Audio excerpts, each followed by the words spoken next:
할렐루야. 함께하면 행복한 대산교회 주일 오후 예배 오신 여러분들을 진심으로 환영합니다. 사람들이 어울려 사는 생활에서 말은 참 중요합니다. 언어는 존재의 집이라는 철학자의 이야기도 있습니다. 말이 어떠냐에 따라 그 사람의 상과 인격의 수준이 결정되는 것은 분명한 듯 합니다. 말이 힘이 있으며 정직하고 성실하면 그 인격이 그러하고, 말이 해프고 믿을 수 없으면 그 삶 전체가 그러합니다. 그러니 좋은 말, 바른 말, 힘 있는 말을 하는 게 얼마나 중요한지 모르겠습니다. 하나님은 말씀하시는 하나님이십니다. 요한복음은 태초에 말씀이 계셨고 그 말씀이 하나님과 함께 계셨으니 이 말씀이 곧 하나님이시라고 기록하고 있습니다. 창세기에서도 태초에 하나님이 천지를 창조하시는데 빛이 있으라 말씀하심으로 창조가 시작됨을 알려주고 있습니다. 신약은 이어서 이 로고스 말씀이 곧 성탄절에 이 땅 위에 오신 예수 그리스도라고 증언합니다. 예수님은 하나님 나라가 가까이 왔으니 회개하라고 복음을 믿으라고 선포하십니다. 시작하여 끊임없이 세상을 향하여 제자들에게 하나님의 나라에 관한 말씀을 하시는 분이셨습니다. 유대인의 율법서인 미시나에 따르면 유대인의 사형제도가 등장하는데 가장 흉악한 죄인을 돌로 쳐서 죽이도록 하고 있습니다. 그 다음은 화형, 단두형, 교수형입니다. 돌로 쳐서 죽이는 이 형벌에 해당하는 대표적인 것은 바로 간음죄입니다. 정혼한 마리아가 임신을 했다라는 것은 돌에 맞아 죽을 상황입니다. 또 이를 성경에 기록한 것은 그 자체가 예수님의 권위를 추락시키는 일입니다.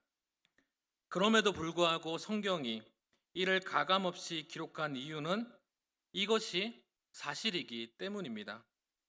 만약에 자유주의 학자들이 이야기하는 것처럼 성자에 불과한 예수님의 이야기가 누군가의 각색에 의해서 기록된 영웅의 이야기였다면 예수님의 탄생의 이야기는, 아니 탄생의 오점들은 기록되지 않았을 것입니다. 우리는 성경을 전체적으로 세계관 안에서 바라보기 때문에 예수님의 동정녀 탄생을 바라보면 이미 믿음의 시각으로 바라보기 때문에 전혀 어색하지가 않습니다. 그런데 당시의 사람들의 입장에서 생각을 해보면 이해할 수 없는 일이죠. 믿음의 눈을 가리고 생각을 해보면 이것은 말이 안 되는 것입니다. 예수님께서 이곳에 오시기 전에 그 사람들의 상황을 한번 생각해 보았으면 합니다. 그들의 세계관을 통해서 오늘 본문을 바라보았으면 좋겠습니다. 하나님의 역사가 일어나지 않고 선지자도 없고 나라는 로마에 빼앗기고 이러지도 못하고 저러지도 못하는 영적인 암흑기가 무려 400년 동안 지속되었습니다.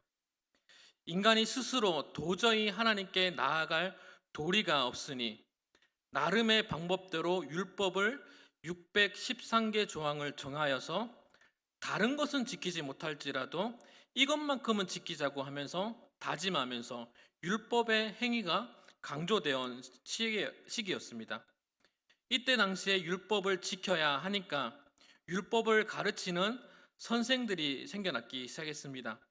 성전을 중심으로 사람들을 가르치는, 이 율법을 가르치는 사람을 사두개인들, 회당을 중심으로 모인 사람을 가르치던 사람이 바리새인들이었습니다. 어떻게 보면 우리나라 정치 상황과 비슷합니다. 사두개인들은 성전을 중심으로 모였다고 했지 않습니까? 이 사람들은 돈이 많아요. 기득권층입니다. 바리새인들은 성전 주변에 있는 회당을 중심으로 모였어요. 우리로 치면 서민들이라고 보면 될 것입니다. 그러나 사람들이 많으니까 이 바리새인들에게는 힘이 있었던 것입니다. 이 두 권력이 미묘한 긴장감을 두고 정치적 싸움을 하고 있습니다. 이 두 권력이 긴장이 풀리면 열심당원이라고 해서 몸에 칼을 품고 다니면서 악을 몰아내자고 하면서 세상에 악이 없어지면 그것이 하나님의 나라라고 주장하는 사람들이 생겨나기 시작했습니다. 그러니까 본인들 스스로는 하나님 앞에 하나를 이루지 못하고 있는 것입니다. 그런데 이 사람들이 하나 될 때가 있습니다. 그때가 언제냐 하면 율법을 가지고 정죄할 때, 인간이 얼마나 악한지를 보여주고 있는 것입니다. 사두개인과 바리새인들이 절대 섞이지 않습니다. 성경에서 이 두 세력이 함께 할 때면 율법을 가지고 예수님을 정죄할 때 등장합니다. 자기들 나름대로 예수님을 궁지에 몰아넣고 그렇게 애쓰려고 하고 있을 때나 하나가 되는 것을 보게 됩니다. 그만큼 이때 당시에는 사람들에게 율법이 중요하다는 것을 이야기하고 있는 것입니다. 그 사람들의 입장에서 말입니다. 그렇다면 그들의 입장에서 동정녀의 탄생은 이해할 수 없는 것이죠. 마리아야 본인의 몸속에서 변화를 느끼고 천사가 이야기해 주었기에 믿음으로 받는다고 하지만, 요셉은 천사의 이야기를 들었을지라도 자신이 지금껏 경험하며 살아온 환경과 세계관이 이 모든 것을 초월할 만한 믿음이 있어야만 했을 것입니다. 물론 마리아도 마찬가지였겠지요. 이해하는 정도가 아니라 현실을 초월하는 일입니다. 예수님께서 동정녀 마리아에게 나신 것도 기적이지만 이 모든 상황이 이해할 수 있는 초월적인 믿음을 가진 것도 기적이라고 이야기할 수 있을 것입니다. 여기에 있는 우리는 기록된 말씀을 놓고 이 모든 것이 믿어지는 것만으로도 이 세상의 법칙을 초월하는 믿음을 가진 자들입니다. 그 누구도 이해할 수 없는 세상을 초월할 만한 믿음을 가진 사람입니다. 그렇기에 우리는 정말 대단한 사람들입니다. 모든 사람이 과학을 가지고 이야기할 때 우리는 그것을 초월할 만한 믿음의 눈으로 그리스도의 나심을 기념할 수 있는, 이것은 복 있는 사람의 모습일 것입니다. 당시의 사람들은 모든 것을 율법의 행함을 중심으로 살았습니다. 지금의 세계관은 과학적인 사고, 논리적인 체계를 강조하지 않습니까? 그러니까 학교의 공부도 모든 것이 과학을 기준으로 배우고 외워 나갑니다. 신학교에서도 이 신학도 논리, 조직신학, 교리 등 모든 것이 논리적이어야 합니다. 그러나 믿음은 그 사람이 얼마나 논리적이냐, 얼마나 율법을 준행했느냐에 있지 아니하고 초월적인 하나님의 일을 믿음으로 수납함에 있다라는 것입니다. 우리가 예수님을 깊이 생각할 때에 그리스도의 죽으심과 다시 살아나심을 통해 우리가 구원을 받은 것만으로 충분하지만, 우리가 그리스도의 탄생을 통해 알아야 할 것은 우리를 향한 하나님의 창조 섭리를 알아야 하기 때문입니다. 하나님은 아담과 하와를 통해 에덴에서 하나님의 통치가 임하는 하나님의 나라를 세우고자 하셨습니다. 하지만 인간의 제약으로 인해 성취되지 못했고, 이후 노아, 아브라함, 이스라엘을 통해서 다시 시도되었지만 성취되지 못했습니다. 이것이 바로 구약의 이야기입니다. 인간의 어떠한 노력으로도 하나님의 나라가 성취되지 못했을 때 세상이 이해할 수 없는 방법으로 그가 이 땅에 오신 것입니다. 다시 이야기하면 하나님께서 예수님의 죽으심과 부활을 통해 우리를 사용하셔서 하나님의 나라를 세우고자 하는 것입니다. 그러니까 우리는 몇 월 며칠에 구원을 받았으니까 이 땅에서 삶은 중요하지 않다라고 이야기하는 사람들은 이단인 것입니다. 아니죠. 이단이 아니죠. 아예 시작부터 다르니까 그들은 사이비입니다. 그렇다면 우리에게 예수 그리스도가 이 땅에 오신 것과 그가 어떻게 사셨고 무슨 말씀을 하셨는지 깊이 생각하는 것은 매우 중요할 일일 것입니다. 오늘 본문은 그리스도의 나심에 관한 이야기입니다. 우리가 오늘 본문의 말씀을 함께 살펴보면서 구원받은 백성으로서, 하나님의 선택을 받은 선민으로서 우리가 어떻게 살아야 할지를 고민해 볼 수 있기를 소망합니다. 예수님은 구원자이시며 세상을 창조하시는 창조주이시며 우리의 삶을 인도하시는 주관자 되신 예수님의 나심이 우리에게 왜 이렇게 중요한지를 함께 살펴보고자 합니다. 구약의 제사법에 따르면 죄를 해결하는 방법은 피의 제사를 통해서만 가능합니다. 히브리서 9장 22절을 보면 율법을 따라 거의 모든 물건이 피로써 정결하게 되나니 피 흘림이 없은즉 사함이 없느니라 라고 기록합니다. 죄의 싹은 사망입니다. 죄의 문제는 누군가 죽어야만 합니다. 그런데 문제는 죄의 문제를 해결하는 누군가의 죄의 문제입니다. 죄의 문제를 해결해야 하는 희생제물이 죄로 인해서 어차피 죽어야 할 존재라면 대속의 의미가 없는 것이죠. 그는 죄가 없어야만 합니다.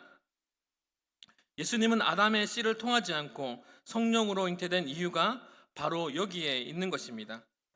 하나님은 인류의 타락의 순간에 여자의 후손에서 사탄의 권세를 멸하실 것이라고 약속하셨습니다. 그 약속이 오늘 본문을 통해서 이루어지고 있는 것입니다. 어쩌면 마리아는 개인적으로 가장 고통의 시간이겠지만 그녀는 인류 역사상 가장 복된 여인이기도 합니다. 또한 그의 남편 요셉 역시도 고통의 시간이었을 것입니다. 예수님의 나심은 그의 인생 가운데 참 복된 일이기도 하지만 상식적으로 생각하면 미치고 팔짝 뛸 노릇입니다. 우리가 20절 말씀을 너무 집중하며 보다 보면 요셉이 가지고 있는 상황을 이해하지 못할 때가 있습니다. 주의 사자가 의로운 사람 요셉에게 현명하여 이르되 다윗의 자손 요셉아, 그 메시지만 보게 될 때가 있는 거죠. 우와, 하나님께서 의로운 요셉을 대단하게 쓰셨구나, 우와라고 바라보게 됩니다. 그런데 우리가 19절의 말씀을 한번 읽어볼 텐데 19절 말씀을 한번 보도록 하겠습니다. 19절입니다. 시작. 그를 드러내지 아니하고 가만히 끊고자 하여, 드러내지 아니하고 가만히 끊고자 하여, 드러내지 않고 가만히 끊고자 하였다라고 기록하고 있습니다. 물론 악한 마음을 먹고 마리아를 잡아다가 돌로 쳐 죽일 생각도 했을 수도 있을 거예요. 그러나 요셉은 드러내지는 않았지만 가만히 끊고자 했다라고 기록하고 있습니다. 우리의 상식과 생각으로는 하나님께 나아갈 수 없습니다. 당대에 의롭게 여겨졌던 그 요셉도 이때 당시에 의롭다함은 하나님의 말씀에 철저하게 믿고 따르는 경건하다고 판단되는 사람을 의롭다라고 칭하였습니다. 그렇다면 의롭다라는 것은 부정한 것을 용납할 수 없는 사람이죠. 율법에 철저한 사람입니다. 어떻게 보면 꽉 막힌 사람이에요. 그렇다면 요셉의 입장에서 자신과 정혼한 처녀가 불쑥 임신을 하고 나타났다면 이해될 수가 있었겠습니까? 의롭다고 여겨졌던 요셉이, 율법에 충실했던 그 요셉이 처녀가 잉태되어 버린 그 마리아를 사랑할 수 있었을까요? 이 모든 상황을 이해할 수 없었을 것입니다. 상상조차 할 수도 없는 일이었을 것이에요. 어쩌면 우리의 모습도 오늘 본문의 요셉의 모습과 같지는 않으십니까? 요셉이 마리아를 돌로 쳐 죽이지 아니한 것은 그녀를 너무 사랑했기 때문일 것이에요. 그렇지만 처녀가 잉태된 것은 용납할 수 없었을 것 같습니다. 우리는 그리스도를 사랑한다고 말하지만, 복음을 사랑한다고 말하지만 상식적이고 우리의 예산이 걸린 문제 앞에, 이 복음 앞에 흔들릴 때가 있잖아요. 그래서 요셉은 마리아를 드러내지 아니하고 가만히 끊어내려 했던 것 같습니다. 사랑하니까 헤어지자는 것입니다. 그러한 요셉에게 주의 사자가 현몽하여 이릅니다. 20절과 21절 말씀입니다. 제가 읽어드리겠습니다. 이 일을 생각할 때 주의 사자가 현몽하여 이르되 다윗의 자손 요셉아, 내 아내 마리아 데려오기를 무서워하지 말라. 그에게 잉태된 자는 성령으로 된 것이라. 아들을 낳으리니 이름을 예수라 하라. 이는 그가 자기 백성을 그들의 죄에서 구원할 자이심이니라 하니라. 아멘. 주의 사자는 요셉에게 아들의 이름을 예수라 하라고 하였습니다. 이는 자기 백성을 그들의 죄에서 구원할 자라는 뜻입니다. 그리스도의 나심은 우리를 위하여 대속하신 은혜가 있다라는 것입니다. 또한 또 하나의 이름은 임마누엘이라 하라고 하였습니다. 이는 하나님이 우리와 함께 하신다는 뜻입니다. 그리스도의 나심은 하나님과 우리의 끊어진 관계의 회복을 이야기하고 있는 것입니다. 여러분 보세요. 당대에 의롭다고 여겨졌던 요셉의 입장에서 율법과 상식을 굉장히 중요한 가치일 것입니다. 율법과 상식은 처녀의 잉태를 이해할 수 없고 그를 사랑할 수도 없었습니다. 그러나 하나님의 말씀은 사랑하게 합니다. 요셉에게 현몽하여 말씀하신 거잖아요. 특별한 계시. 이 말씀이 요셉의 상식으로 이해할 수 없고 사랑할 수 없는 것을 사랑할 수밖에 없게 하는 불가항력적인 은혜가 있었던 것입니다. 우리가 그리스도를 믿는다는 것은 어쩌면 철저하게 과학적인 상식으로 이해할 수 없고 증명할 수 없습니다. 처녀가 잉태된다는 것을 과학적으로 증명할 수 있는 사람은 있을까요? 율법적으로 증명할 수 있을까요? 물론 구약에서 예언되어 있지만 그가 성령으로 잉태되었는지 간음에서 얻은 아이인지 어떻게 구분할 수 있겠습니까? 이 모든 것이 믿어진다는 것은 바로 신비입니다. 처녀가 성령으로 잉태된 것은 그것도 신비이지만 그것이 믿어지는 것 또한 성령으로 인도되었다는 것을 오늘 본문은 이야기하고 있는 것입니다. 우리도 솔직히 상식적으로 생각해 보면 요셉처럼 가만히 끊어내고 싶을 때가 있잖아요. 그런데 하나님은 우리를 불가항력적으로 이곳으로 인도하셨습니다. 뭐 한다고 개인적으로 먹고 사는 문제도 바쁘신데 이렇게 바쁘신 분들이 교회에 와서 보이지도 않는 하나님을 매주마다 예배하십니까? 우리의 타락한 이성과 그 이성으로 비롯된 상식으로 판단한다면 드러내지 아니하고 가만히 끊어내야 합니다. 그러나 우리가 관가하지 말아야 할 것은 그 예수님은 우리와 존재 자체가 다르다는 것입니다. 그의 나심부터 부활하심까지 그는 초월적인 완전한 하나님이시면서 우리가 감히 흉내낼 수도 없는 완전한 인간이십니다. 그렇다면 우리의 마음의 동기가 단순하게 예수님은 나의 죄의 문제를 해결해 주시는 그러한 구원자임을 깊이 생각해야 합니다. 그가 하나님이셔야만 인간의 죄를 용서할 수가 있습니다. 또한 그가 죄 없는 인간이어야만 대속물의 의미가 있는 것입니다. 자기의 백성의 죄를 구원할 자가 되는 것입니다. 우리가 또 깊이 생각해야 할 것은 임마누엘 하나님이 우리와 함께 하신다는 의미가 하나님과 인간 사이에 끊어진 관계의 회복됨을 이야기하고 있는 것입니다. 그러한 의미에서 완전한 하나님이 완전한 인간의 모습으로 이곳에 나심은 하나님 나라의 통치가 시작됨을 이야기하는 것입니다. 그러니까 우리는 함부로 살 수가 없는 거예요. 나 구원받았네, 너 구원받았네, 우리 구원받았네, 여기서 그치면 안 되는 것입니다. 요셉은 잠에 깨어서 일어나 아내를 데리러 왔습니다. 우리로 치면 믿음으로 복음을 받아들인 것입니다. 그리고 요셉은 아내와 동침하지 않았다고 이야기하고 있습니다. 믿음을 행동으로 보여주고 있음을 이야기하고 있는 것입니다. 그렇다면 우리가 예수님의 나심을 통해 생각해야 할 것은 우리는 어떻게 믿음으로 반응할 것인가에 대한 고민을 해야 할 것입니다. 어쩌면 그 믿음의 반응은 예수님의 나심과 예수님의 공생애 그리고 그의 죽으심과 부활하심으로 모든 일련의 과정을 깊이 생각할 때에 우리의 삶의 방향을 바라볼 수 있게 되고 또한 우리가 어떻게 살아야 할지를 그분의 삶을 통해 배울 수 있게 됩니다. 우리가 예수님이 누구신지를 이해할 때 그의 삶 깊이 생각하면 단순하게 기적을 행하신 것이 아니고 단순하게 말씀을 주셔서 교훈을 주시는 그러한 이야기가 아님을 이해하게 됩니다. 우는 자의 위로가 되시며 없는 자의 풍성함이 되시며 천한 자를 높이시고 병든 자를 고치시고 교회의 머리가 되시고 온 세계의 구주가 되셨습니다. 예수님의 행적을 우리가 살펴보면 또한 그의 행적을 깊이 묵상하다 보면 예수님 주변으로 하나님의 나라가 이미 이루어지고 있음을 바라보게 됩니다.